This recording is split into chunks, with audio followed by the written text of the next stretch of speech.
मुसलमानों को दिन रात गाली बकने वालों का अगर राज आप जान लेंगे तो आपको उनसे घिन आने लगेगी। तमाम भारतवासियों का स्वागत है एक ऐसे नेशनल प्राइम टाइम में जो असल में नेशनल प्राइम टाइम है। मोमनीन हजरात, ऐसी जानकारी दूंगा कि आज आपको ये जो सनातनी संस्कारी अपने आप को बताते हैं इनकी औकात खुल जाएगी। ये खुद आतंकवादी, ये खुद देश के गद्दार, उंगलियों पर गिनवा दूंगा, उंगलियों पर। नाम याद रखना, आण भक्तो रजा ईरानी बिगाड़ देता है तुम्हारी सारी कहानी। आइए सबूत के साथ एक कहानी सुनाऊंगा और तमाम सबूत आपके सामने रखूंगा। मोमनीन हजरात, यहाँ भारत में मुसलमानों को संस्कारी समुदाय दिन रात गाली बक रहा है, लेकिन खुद क्या है। सन 2006 में एक संस्कारी समुदाय का, हिंदू समुदाय का, ऊपर से भाजपा से जुड़ा हुआ व्यक्ति स्टूडेंट वीजा पर ऑस्ट्रेलिया गया। बालेश धनखड़ नाम का ये व्यक्ति जो प्रधानमंत्री मोदी के कितना करीब है, तस्वीर चीख चीख कर आपको बता रही है। बालेश धनखड़ मोदी का इतना करीबी था कि दर्जनों तस्वीरें मोदी के हाथ मिलाए हुए, मोदी के पीछे खड़े हुए, मोदी का इतना करीबी व्यक्ति। बस इस तस्वीर से समझ लीजिए इस बालेश धनखड़ का संस्कार, इसका समुदाय, इसका धर्म आपको मालूम है। अब आगे की कहानी बताता हूँ। ये ऑस्ट्रेलिया गया स्टूडेंट वीज़ा पर फ्रॉड करते हुए। कैसे? ये गया था स्टूडेंट वीज़ा पर 2006 में और पढ़ाई पूरी करने के बाद वहीं बस गया। यानी ये भारत परमानेंट छोड़ने की ही नियत से गया था। स्टूडेंट वीज़ा पर गया ये और वहाँ पर बस गया। चलिए, इसके बाद इसने क्या किया? इसके बाद भारत की जो ऑर्गेनाइजेशन है ऑस्ट्रेलिया में, ओवरसीज़ फ्रेंड, जी हाँ, उसका ये अध्यक्ष बन गया। ये उसका ऑफिशियल पेज है, ओवरसीज़ फ्रेंड ऑस्ट्रेलिया। भाजपा का जो ऑफिशियल दफ्तर है ऑस्ट्रेलिया में, ये उसका हेड लीडर बन गया। अब इसके पास सत्ता की ताकत, मोदी का समर्थन, अमित शाह का समर्थन, जाहिर सी बात है नेता बन के घूमता था, अंधा इसके पास पैसा था, ऊपर से सनातन समाज से था, कोई चू नहीं कर सकता था। इसने फिर वहाँ ऑस्ट्रेलिया में खेल खेलना शुरू कर दिया। हरियाणा के रेवाड़ी का ये व्यक्ति, और आप जानते हैं हरियाणा के लोग कितने प्यारे होते हैं, तो इसने पूरी दुनिया में हरियाणा का और भारत का नाम कुछ इस प्रकार से किया कि ये वहाँ गया और उसने वहाँ पर जॉब निकालना शुरू करी। जैसे भाजपा करते हैं, मोदी हर साल करोड़ों रोजगार जैसे दे रहे हैं, इसने ऑफर किया, एक ऐड निकाला। उस ऐड के मुताबिक इसने रिक्वायरमेंट रखी कि हमें एक कोरियन ट्रांसलेटर चाहिए। उस कोरियन ट्रांसलेटर के नाम पर कई लड़कियां इसके पास जब आई तो ये होटल में इंटरव्यू के लिए बुलाता था। और ये संस्कारी समुदाय का, भाजपाई संस्कारी, ये हिंदू संस्कारी ऑस्ट्रेलिया में लड़कियों को होटल के अंदर इंटरव्यू के लिए बुलाता और आइसक्रीम के अंदर नशे की चीज़ मिलाकर बेहोश कर देता और फिर उनके साथ बलात्कार करता, उनका रेप करता, उनकी इज्जत को तार तार करते हुए वीडियो बनाता, प्रोफेशनल तरीके से वीडियो बनाता। और ऐसा उसने एक बार नहीं कई बार किया, और इतनी बार किया कि ऑस्ट्रेलिया में भारत का नाम हो गया और भाजपा का वहाँ रौला जम गया। भाजपा कितना बढ़िया ऑस्ट्रेलिया में काम कर रही है। सनातन धर्म का वहाँ प्रमोशन करते हुए इसने खूब बलात्कार किए। अब इसका ये रोज का काम हो गया था। रिपोर्ट के अनुसार, अब अगर आपको लग रहा है कि मैं अपनी तरफ से कोई बात कह रहा हूँ तो आपकी स्क्रीन पर ये अब कई प्रूफ लगा रहा हूँ। ऑस्ट्रेलिया की पुलिस ने इसे गिरफ्तार किया और इस कुत्ते के बारे में तमाम जानकारियां इकट्ठा करना शुरू की। 21 अक्टूबर 2018 को बालेश गिरफ्तार हुआ। तब तक 5 कोरियन लड़कियों का वो रेप कर चुका था। पुलिस को उसके कंप्यूटर से बलात्कार से जुड़ी हुई 47 वीडियो भी मिली। जो से जुड़ी हुई थी। तो आप बालेश धनखड़ भाजपाई और मोदी के करीबी का ये पूरा खेल और कैरेक्टर समझ सकते हैं कि जो मोदी का करीबी है उसका ये कैरेक्टर है। ऑस्ट्रेलिया में था तो गिरफ्तार हो गया, भारत में होता तो शायद इसको किसी इलाके का मंत्री, नेता या फिर सीएम ही बना दिया जाता, लेकिन ये भूल गया था कि ये ऑस्ट्रेलिया है, इसको भाजपा यहाँ नहीं बचा पाएगी। अब होता ये है कि आज की सबसे बड़ी खबर, ऑस्ट्रेलिया में सुनवाई पर सुनवाई कोर्ट में होने लगी और फिर इस बदमाशी को 7 मार्च 2025 को ऑस्ट्रेलिया की कोर्ट ने भारत का रौला दिखाते हुए इस मोदी के समर्थक को, भाजपा के समर्थक बालेश धनखड़, हरियाणा का झंडा गाड़ने वाले को ऑस्ट्रेलिया में 40 साल की सजा सुना दी। और 40 साल की सजा ऐसी कि 30 सालों तक बेल पर भी ये बाहर नहीं आ सकता। जैसे यहाँ हमारा वो बाबा आता रहता है, कभी राम रहीम बाहर आ जाता है, कभी जो है वो आसाराम बापू बाहर आके पार्टी कर रहे हैं, मौज कर रहे हैं। तो दोस्तों 40 साल की कठोर सजा सुना दी गई है बालेश धनखड़ को। ऑप्शन अब भाजपा के पास कुछ नहीं बचा। तमाम हिंदू संगठन इसके बारे में नहीं बोलेंगे। यहाँ पर ये कहते हैं कि अरे ये मुसलमान लव जिहाद कर रहा है, ये तुम्हारी औलाद ऑस्ट्रेलिया में धनखड़ कौन सी जिहाद पे लगी हुई थी भैया, बताओ ना, अब बोल। कमाल की बात यह है दोस्तों कि तमाम गोदी मीडिया ने इसको छुपाया। कमाल की बात यह है कि ये जितने भी कुत्ते की नस्ल मैं रोज इनको दिखाता हूँ, पहचानवाता हूँ, इन तमाम कुत्तों की नस्लों ने एक शब्द भी इसके ऊपर नहीं बोला है। अब जरा सोचिए, ये बालेश धनखड़ की जगह अगर कोई अब्दुल खान होता तो गोदी मीडिया का कितना बड़ा आर रोना होता। रोजे से हैं इसलिए बक नहीं सकते, वरना मन में जो चीज़ आ रही है आपके भी आ रही होगी, कनेक्ट आप कर रहे होंगे। लेकिन पूरी तरह से गोदी मीडिया में शांति है। अब मैं इसको इसलिए इस तरह से बता रहा हूं ताकि आप जब इसको शेयर करें तो उनके मुंह पर जूता पड़े और गोदी मीडिया के एंकरों के सोशल मीडिया और एक्स के कमेंट सेक्शन में जाकर हमारी इस वीडियो के अंश को क्रॉप करके पोस्ट करें या फिर लिंक शेयर करें। कोई भी सोशल मीडिया और इंस्टाग्राम पर कुत्तों की झुंड का अगर इस्लाम पर भौंक रहा हो तो उसको ये वीडियो दिखाएं कि देख तेरा बाप कुछ बोल रहा है और देख तेरे भाई ने ऑस्ट्रेलिया में जाकर क्या किया है। हजरात मोहतरम, कहानी यहाँ नहीं, पूरी दुनिया में डंका ये समुदाय बजवा रहा है बहुत बढ़िया करके, ये समाज डंका बहुत बढ़िया करके बजा रहा है। एक खबर इंटरनेशनल, ये देखिए, इस बूढ़े व्यक्ति को जो आप देख रहे हैं, ये बूढ़ा व्यक्ति है, पंडित जी है। दोस्तों कनाडा का ये अब मामला है, कनाडा का ब्रैम्पटन का इलाका, वहां पर इन बाबा ने, जो शर्मा जी हैं, अरे ऊंची जाति के हैं, वहां पर कनाडा में एक पील नाम का एरिया है, पील क्षेत्र, वहां पर इसने एक प्रोग्राम में, जो जाहिर सी बात है महिला हिंदू ही होगी, उसने अपने घर में कोई प्रोग्राम, हिंदू प्रोग्राम करने के लिए, झाड़ फूक करवाने के लिए या कोई समारोह करने के लिए इसको बुलाया था। तो बाबा अशोक शर्मा वहाँ पहुँचे और उस लड़की को अकेला पाकर, महिला को अकेला पाकर इन्होंने अपना वहाँ प्रमोशन किया और उसके साथ बलात्कार किया। अब पुलिस ने खुद जानकारी दी है। शुक्रवार 7 मार्च 2025 को ब्रैम्पटन के एक कम 70 वर्षीय अशोक शर्मा को यौन उत्पीड़न के एक मामले में पुलिस ने गिरफ्तार किया है। दोस्तों अब ये जो पील की पुलिस है उसका ऑफिशियल पोस्ट है। भारत का डंका एक समुदाय कितना भाजपा के नक्शे कदम पर चलकर मतलब प्रमोशन कर रहा है, भारत का डंका बज रहा है। ये पील पुलिस का ऑफिशियल ट्वीट है और इस ट्वीट में एक लिंक है, उसमें ये वेबसाइट है।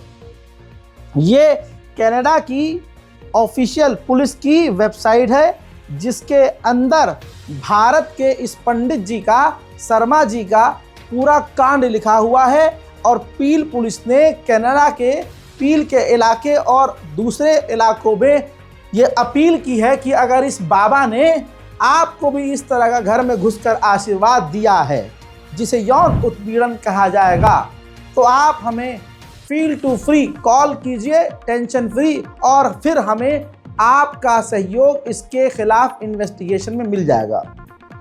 दोस्तों, पूरी दुनिया में ये चल रहा है, इस तरह से मोदी नाम कर रहे हैं, भारत का डंका दुनिया में बज रहा है कि नहीं बज रहा है। वो ट्रम्प ने दिखा दिया कि कितना बज रहा है, सारी दुनिया को पता है। चाइना से चू नहीं निकल रही है, नहीं निकल रही है, बिल्कुल एकदम खत्म चाइना से ना। और उधर तालिबान से दूसरे दरवाजे से मोदी सरकार बात कर रही है। आप क्या ही कहोगे, क्या और तो और कहानी सुनिए, डंका देगा आपने कितना बजा। कहानी ये है, कल मैंने बताया था कि इजरायली लड़की का, ये इजराइल को सपोर्ट करता है समुदाय, हिंदू समुदाय सोशल मीडिया पर लिखता हुआ नजर आता है कि we stand with you Israel, love you Israel. और इजराइल की लड़की भारत में अगर मिल जाती है तो ये रिपोर्ट है, कल बताया था मैंने आपको, उसका बलात्कार ये समाज कर देता है। इस समाज से आए हुए लोगों ने बलात्कार कर दिया और एक का कत्ल कर दिया, अमरीकी को बुरी तरह से पीट दिया। कल की रिपोर्ट जाकर देख लीजिएगा तो आप समझ सकते हैं। और क्या ये हमको गद्दार कहते हैं? हमको असल में जो इल्ज़ाम ये मुसलमानों पर लगाते हैं, ये इसलिए लगाते हैं ताकि इनके पाप वो छुप जाएं। अभी इसी हफ्ते की बात है जो मैंने आपके सामने रिपोर्ट रखी, भवानी सिंह नाम का संस्कारी हिंदू समाज का व्यक्ति, जो आपको याद होगा, नहीं होगा याद तो दोबारा दिखा रहा हूं। इसने आईएसआई को, राजस्थान में तैनात था रेलवे स्टेशन पे, इसने भारत के खिलाफ इंडियन आर्मी की जो गतिविधि थी सब कुछ शेयर की है और ये गिरफ्तार हो चुका है। भवानी सिंह गिरफ्तार है। इसी तरह से उंगलियों पे गिनवा दूंगा, उंगलियों पे गिनवा दूंगा गद्दार तुम में है। औरंगजेब का नाम लेकर सिर्फ माहौल इसलिए खराब किया जा रहा है ताकि इनकी गद्दारी छुप जाए, ताकि इनका विफलता छुपाया जा सके, इनके क्राइम छुपाए जा सके, इनकी गंदगी छुपाई जा सके। अरे औरंगजेब मर गया, मर गया, मर गया, खत्म। अपनी बात करो, तूने क्या उखाड़ लिया भाई? तू क्या कर रहा है देश के लिए? तूने क्या किया है? हजरात, माहौल देश का खराब किया जा रहा है, यह हकीकत है। डंका दुनिया में क्या बज रहा है, दुनिया ने देख लिया। क्या कहती थी ये सरकार? पीओके ले आएंगे, पीओके ले, मैं प्रूफ दिखाता हूँ। ये गोदी मीडिया की गंदी नस्लों की ये कुछ मैं टैग्स दिखा रहा हूँ जो ये लिख रहे थे। पहले देखिए, इस व्यक्ति ने, जो सीएम है उत्तर प्रदेश के, इन्होंने पहले बोला आप देखना अगले 6 महीने में पीओके भारत का हिस्सा होगा। फिर बोला प्रधानमंत्री को तीसरी बार प्रधानमंत्री बनाइए, अगले 6 महीने में पीओके भारत का होगा। योगी आदित्यनाथ ने कई बार ये कहा। और आज भारत के रक्षा मंत्री राजनाथ सिंह ने जो कहा, उससे आप समझ जाएंगे कि हाल क्या है। ये है आज का बयान। राजनाथ सिंह बोल रहे हैं, मुझे नहीं लगता कि पाकिस्तान हमें पीओके लौटाएगा। मुझे विश्वास है कि पीओके के लोग खुद ही भारत में जुड़ने, भारत से मिलने की मांग करेंगे, क्योंकि भारत बहुत तेजी से तरक्की कर रहा है, भारत बहुत तेजी से शक्तिशाली बन रहा है। तो उनको पीओके के लोगों को यकीन है कि विकास भारत के साथ है, तो वो लोग खुद ही कहेंगे। मतलब खुद से कुछ उखड़ नहीं रहा। इनके में इतना दम होता तो कहते कि मतलब वोट तो ऐसे ही मांगा था इन्होंने, आप मोदी को वोट दो, पीओके हम लेकर दिखाएंगे। अरब वो दे नहीं रहा है, वो पीओके नहीं दे रहा, पाकिस्तान देगा नहीं पीओके। अरे लोगो, पीओके के लोगो, तुम बोलो कि हमें तो भारत से जुड़ना है, और पाकिस्तान के कहा हाँ हाँ जुड़ जाओ, जुड़ जाओ, कोई बात नहीं, भारत जाना है, भारत जाना है बाबू, जाओ, ये पूरा इलाका भारत में जोड़ना है, हाँ जोड़ लो जोड़ लो जोड़ लो जोड़ लो। अरे कोई हाँ बोलो भारत माता की जय, बहुत बढ़िया। ये क्या इस्लामाबाद भी चाहिए? ले लो ले लो ले लो, भारत के साथ विकास होगा, ले लो। मतलब कुछ भी चल रहा है।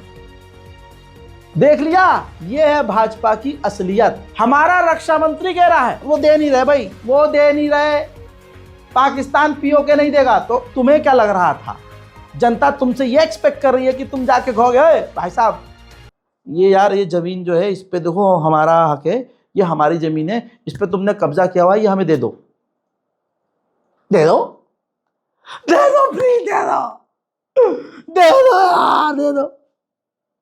अरे भाई भारत की जनता चाह रही थी मारो मिसाइल, घुसाओ अंदर सेना, करो कब्जा वापस, लेकिन वहां तो तुम्हारी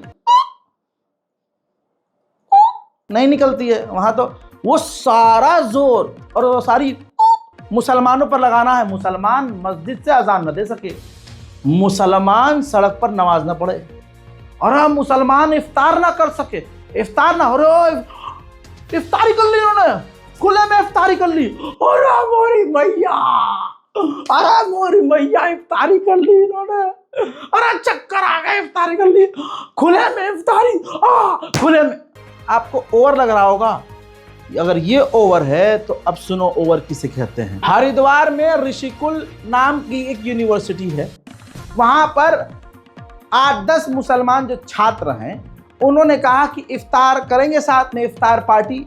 इफ्तार पार्टी का मतलब ये नहीं है कि वहां म्यूजिक लगा के तुम्हारी तरह अपनी अम्मा बहनों को कमर हिलाता हुआ नाचता हुआ देख करके होली आ रही है ना तो देख लीजिएगा इनका नाच, और इनके ये अपनी माँ बहनों के साथ क्या करते हैं, कहाँ कहाँ हाथ डालकर कैसे कैसे रंग लगाते हैं वो आप खुद देख लीजिएगा। कहीं लठ मार होली, कहीं फलाना मार होली, हमें कोई आपत्ति नहीं है। लेकिन अगर आप इस्लाम पर टिप्पणी और हमारे मजहब पर आ रहे हो, जिस मजहब में कुछ गलत दिखाया नहीं जाता, कुछ होता नहीं है, न कुछ किया जाता, और ख़ासकर ये इफ्तार में कुछ गलत क्या, हमारे यहाँ पार्टी का मतलब ये तो नाम में गैदरिंग को ही बोल दिया पार्टी। पार्टी का मतलब ये नहीं है कि वहाँ ड्रग्स चल रहा है, गांजा चल रहा है, अफीम चल रही है, दारू चल रही ना। इफ्तार का मतलब, इफ्तार पार्टी का मतलब कि सारा दिन भूखे प्यासे रहने के बाद साथ में लोग बैठकर जब खाना खाते हैं तो उसको ही साथ में खाने को, साथ में रोज़ा खोलने को इफ्तार पार्टी कहते हैं। इसमें कोई बम गोलीबारी नहीं, कुछ नहीं ना। अब दोस्तों उस हरिद्वार की यूनिवर्सिटी में 8 से 10 मुसलमानों ने, छात्रों ने कहा भाई आज साथ में रोज़ा खोलेंगे, कैंपस में साथ में इफ्तार पार्टी करेंगे। अब शाम को लोग इकट्ठा हुए, इफ्तार करने लगे।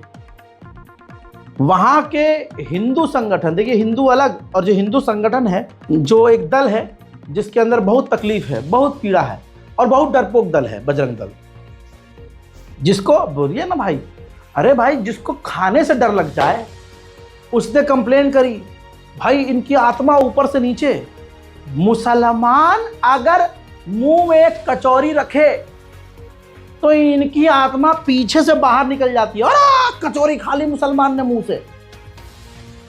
डर, मुसलमान इतना ताकतवर है, मुसलमान अपने आप को समझे सही कि ये जो कर रहे हैं इससे अपने आप को कमजोर दिखा रहे हैं, ये कितना डरते हैं। पता है क्या हुआ, शासन और प्रशासन, इन्होंने जाके कंप्लेन करी कि अरे, और सुनवाई नहीं की होगी। सरकार इनका बाप, इनका प्रशासन इनका, प्रधानमंत्री इनका, विदेश मंत्री इनका, राष्ट्रपति इनका, नेता इनके, अभिनेता इनके, नौकर इनके, ऊपर जो बैठे हैं वो इनके, नीचे बैठे वो इनके, इधर बैठ। सरकार पलटे तो सही, सरकार जाए तो सही, हालात ऐसे बन गए हैं जैसा ये कर रहे हैं, अगर सरकार पलटी, इनके तेवर क्या, इनकी जिंदगी पलट जाएगी। ये नजर नहीं आएंगे गए कहाँ, गए कहाँ, और इतने शरीफ हो जाएंगे ये कि पूछो ही मत। लेकिन सब डॉक्यूमेंट किया जा रहा है, और सजा चाहे अगली सरकार इनको दे ना दे, लेकिन परमात्मा, भगवान, ईश्वर, अल्लाह तो है, जिसको तुम मानते हो वो तुम्हें मिलेगा, बहुत बढ़िया इंसाफ मिलेगा। हुआ ये दोस्तों, सिर्फ इफ्तार करने पर, रोज़ा खोलने पर इन्होंने जाकर डिपार्टमेंट से कंप्लेन करी, डिपार्टमेंट के लोगों ने आकर उन मुसलमान बच्चों को वहां से भगा दिया। और डर बजरंग दल का देखो, हंसी निकल जाएगी आपकी, हंसी हंसी मिले ना भाई। और देखना कितना डरपोक है ये मुसलमान, अगर 2 रोटी 2 कचौरी खा ले उसमें भी इनकी आत्मा कांप जाती है, और कहते हैं अरे पुलिस यहाँ इफ्तारी करके पुलिस को चैलेंज किया है। वाला आपने आज ज्ञापन दिया क्या? देखिए, अपने हिंदू बाहुल्य क्षेत्र में, प्रतिष्ठित हिंदू क्षेत्र में ऋषिकुल विद्यापीठ के कैंपस के अंदर कल एक सुनियोजित घटना करी गई कि कुछ मुस्लिम छात्रों ने, कुछ बाहर के मुस्लिम युवकों ने यहाँ पे रोजा इफ्तियार पार्टी का आयोजन करा, जो कि खुलेआम पुलिस प्रशासन को चैलेंज करने वाली घटना है, जो खुलेआम कॉलेज प्रबंधन समिति को खुलेआम चैलेंज करने वाली घटना है। हिंदू समाज को ये योजनाबद्ध तरीके से इसलिए जताया गया कि हम तुम्हारे क्षेत्रों में, तुम्हारे हिंदू बाहुल्य क्षेत्रों में तुम्हारे हिंदू बहन बेटियों का अपमान करते रहेंगे, तुम्हारी हिंदू धार्मिक भावनाओं का अपमान करते रहेंगे, और इसका कड़ा विरोध करने आज बजरंग दल ऋषिकुल विद्यापीठ के बाहर पहुंचा है। पुलिस प्रशासन को 3 दिन का समय देकर अपनी लिखित शिकायत के आधार पर और कॉलेज प्रबंधन समिति को 3 दिन का समय देकर हमने अपनी कड़ी कार्रवाई की मांग करी है। और हमारे मैया पुलिस को चैलेंज दे, अरे भाई बुलाओ, एनआईए को बुला दो, एनआईए को बुलाओ, अरे देश की सिक्योरिटी को बुला दो, अरे एजेंसी को बुला दो। पाकिस्तान खतरा नहीं है, चीन खतरा नहीं है, बांग्लादेश खतरा नहीं है। अरे ये मुसलमानों रोजा खोल दिया, रोजा क्या खोल दिया, हमारी पैंट खोल दिया। उधर दोस्तों प्रशासन, पता है जो कॉलेज के हैं, जो भी प्रधानाचार्य जो भी होंगे, वो प्रेशर में, क्योंकि प्रेशर में होंगे, क्यों नहीं होंगे भाई, वो भी तो हिंदू है। वो कह रहे हैं हमने जांच कमेटी बिठाई है भाई, इफ्तार करने के लिए जांच कमेटी। देखो सूचना दी गई चौकीदार के द्वारा, जो चौकीदार रहता है, शाम को 6 बजे कि कुछ बच्चे यहाँ गैदरिंग कर रहे हैं खाने पीने का सामान लेके। तो मैंने कहा कोई इन्होंने परमिशन नहीं ली है, इनको हटा दो। उसने कहा हमारे कहने से नहीं हट रहे हैं। तो मैंने कहा मैं आ रहा हूँ। मैंने अपने शिक्षक साथियों को फोन किया, हमारे 8-10 शिक्षक साथी आ गए, कर्मचारी आ गए, और सबने आके उन बच्चों को वहां से पार्टी करने से रोक दिया और हटा दिया, भगा दिया।